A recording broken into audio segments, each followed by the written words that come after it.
உன்னை நோக்கி தேவனுடைய வார்த்தை வருகிறது. அவர் சொல்றாரு, உன்னால நிமிர முடியல மகனே. ஏன் தெரியுமா? உன்னையும் குடும்பத்தையும் ஒரு பலவீனப்படுத்தும் ஆவி நிமிர முடியாதபடிக்கு உங்களை ஒடுக்கிட்டு இருக்கு.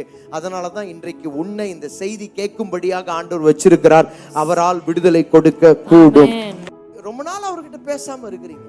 நீங்க ரொம்ப நாள் பேசாம இருக்கிறீங்க. ஏதோ ஒரு காரியத்தினால உங்களுக்கு வருத்தம், அவர் மேலேயே கோபம். இன்றைக்கு ஆர்கியூ பண்ணாம, எசப்பா நான் பாவம் செய்துட்டேன், உங்களுக்கு மனசுக்கு என்ன படுதோ நீங்க செய்யுங்க, ஆனா இந்த ஒரு முறை மாத்திரம் என்ன நீங்க மன்னிச்சு என்னை காப்பாத்தி விடுங்க. இனியும் அதுல போய் நான் மாட்ட மாட்டேன். என்னை காப்பாத்தி விட்டுட்டீங்க, இனியும் இந்த கடன்ல இருந்து என்னை காப்பாத்தி விடுங்க. இனியும் போய் இவ்வளவு பயங்கரமான வட்டி தண்டல் கடன்ல நான் மாட்டிக்கிட்டு தண்டமாக மாட்டேன்.